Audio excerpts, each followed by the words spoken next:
Today we're going to read parts of this book, probably not the whole thing because it has a ton in it.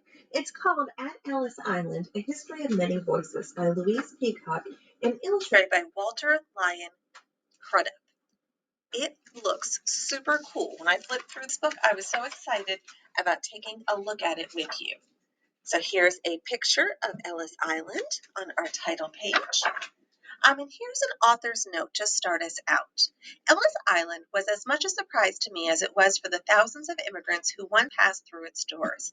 I never intended to visit the island. My children wanted to visit the Statue of Liberty, and when the ferry docked at Ellis Island, we decided to take a look around. Ellis Island was an overwhelming experience. I've tried to show some of the awe and amazement that filled me in the narrative of the modern child visiting the island. I, too, traced the names carved in the Wall of Honor with my fingertip. I was overwhelmed by the sight of the boxes, baskets, and bags in the baggage hall. What would it have felt like, I wondered, to step into the unknown carrying a single suitcase? I was even more amazed at some of the answers I found to that question. That's how I came to think of Sera. She is an imaginary character, but many of her experiences really did happen to someone. I hope you'll like her story. How could you stand it? I asked a girl who had told a tale of war, of bombs dropping about her, of starvation, of the horrors of the pogroms. We had hope, she said simply. Without hope, we would have died. And see, we are here, my sister and I in America. Now that we are with our father, we can begin again. That was reported to a reporter who was interviewing people who were coming. You can see the people who are coming over on the boat, and there are letters and other things on each one of these pages. This says, Mama, today I am on the ship. I watch the harbor fall away behind us. I am safe. You were right. But oh, Mama, how I wish you were safe here with me. I will not let myself remember my last sight of you. I will think only of your face when we were safe at home together, when there was peace. So we're using a fictional journey to Ellis Island that takes into account many of the things that happen to people. As you cannot believe how crowded we are here. We are in the very bottom of the ship, what they call steerage. No windows, no air, row after row of bunk beds, and everyone in them sick from the rolling of the ship. The woman in the next bunk, the one who was supposed to look after me, cannot raise her head. I think maybe she will die. I am not sick. I go and run on the deck, breathe the fresh air. There is no smell of blood in the air here on the ocean. And then there's some other things. So that's the story that she's telling, but we can see the faces of America. We can see some quotes from other articles. Here's a quote. It says, we spent 11 days on board ship. The first 4 days we were deathly sick, seasick, because we were down in the hold, the cheapest possible ticket. I was so sick and I wanted to die. I was 7 years old. And that was from Rhoda Fiebeck, who arrived from Germany in 1926 when she was 7. So there's a bunch of other experiences in these pages as well. Now the weather is clear and bright and the ocean is calm, everyone feels a little better. Even the woman in the next bunk came on deck to see the sun. One of the men started to play his harmonica and some of us danced. I laughed for joy when I spun around. There are so many of us here, people from all over. Some are very sad, very lonely, leaving all their families behind. Some are coming to join their family in America. They are the happiest and laughing.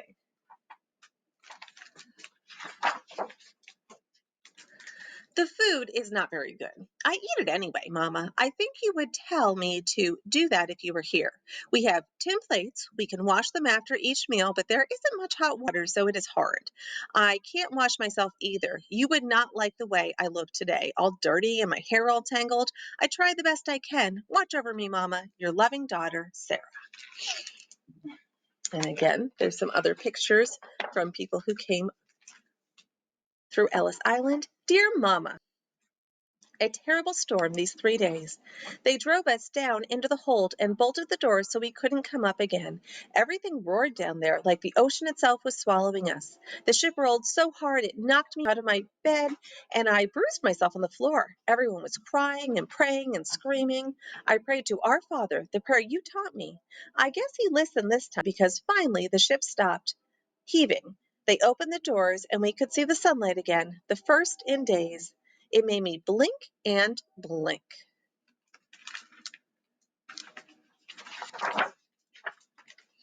We picked up a little boat all full of people. Their ship sank in the storm. They looked tired, too tired to move, too tired to live, maybe. One boy and girl were holding hands. They were from the same country and they met on the lifeboat. Both of their families drowned. They want to stay together now. They each had had a little sister about my age, so they have taken me for a little sister and look after me. We sit on the deck together and talk about America, what it will be like. I tell them Papa did not come home to Armenia, like Uncle Gregor, but sent tickets for us, and now he is waiting for me in America. They say I am lucky Papa is waiting. If you are a child alone, they won't let you in America. Alberta and Rosa are 16. That's how old you have to be to come in alone. I hope they will be all right. Alberta taught me to whistle with my fingers. Alberto, sorry, taught me how to whistle with my fingers like he does. It is a great sound. They have no money. I think you have to have money to come to America. Sera. Dear Mama, this voyage is over. We are in the harbor now. The land looks like mountains, but no snow. Alberto says they are tall buildings, the tallest in the world. Tomorrow we take the little boat to Ellis Island.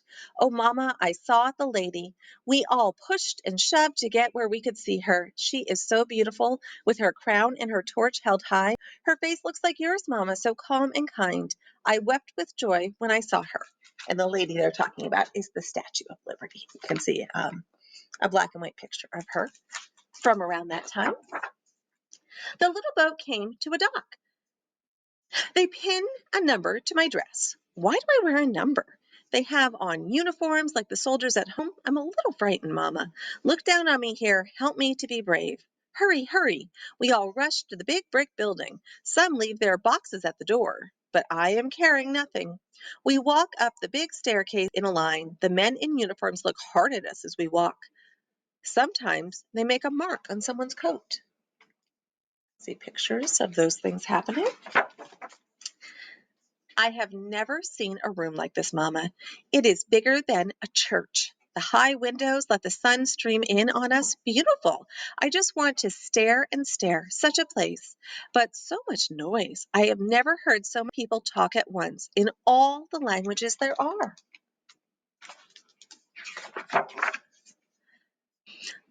In lines again. Behind iron bars like cattle. We each wait to be questioned. The man sits like a judge, high up high. He is in a uniform, like a soldier, but I can't see a sword or a gun. He speaks to me, but I don't know the words. He looks at the paper on his desk and frowns. Another man comes over. Where are you from, little girl? He asks me. This one speaks Armenian, and I smile. He tells me the questions the man at the desk asks, and I answer them. How old are you? He asks. I'm frightened. I remember what Alberto said. 16, I tell him. The man looks at his paper and frowns. I swallow hard and look away. In the next line are Alberto and Rosa. Do you have any money? The man there asks them. Yes, yes, they say together. Show it to me, the man says. They look at each other. Slowly, Alberto pulls a few coins from his pocket and shows the inspector. He looks frightened. I know it is not enough money. The interpreter leans over and whispers to the inspector. I can't hear what he says. The inspector nods and lets them through. I lift my fingers to my mouth and whistle loud, loud. Alberto and Rosa turn to look at me. They laugh and wave.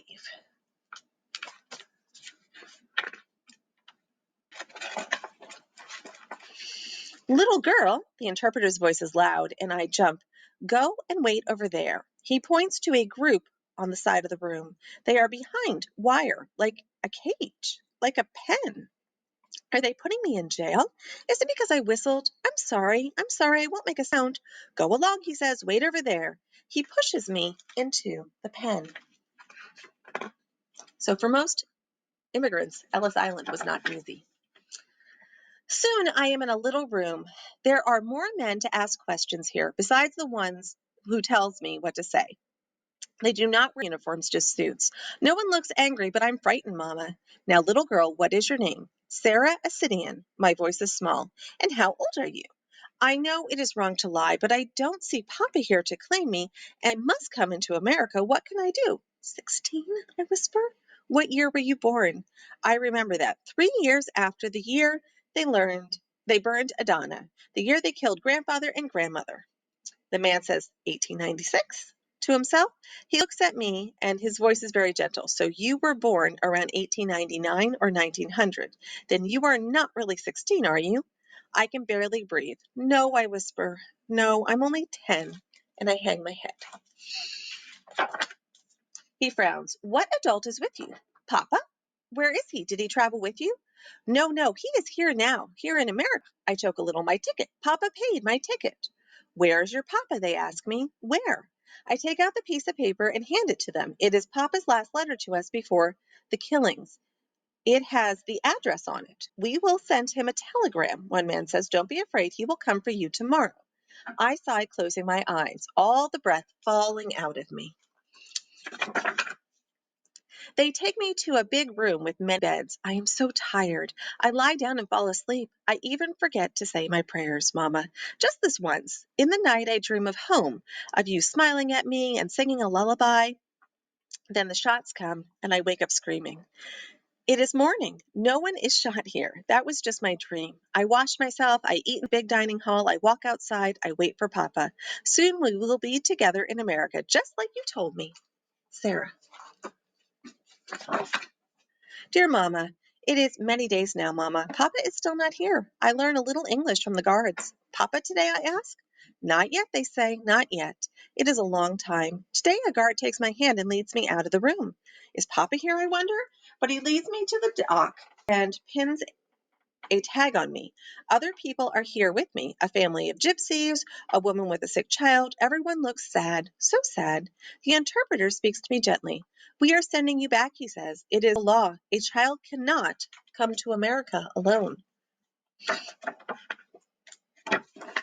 Back? Back to Armenia? But they will kill me. I will be dead like you, Mama. I scream long and high and turn to run.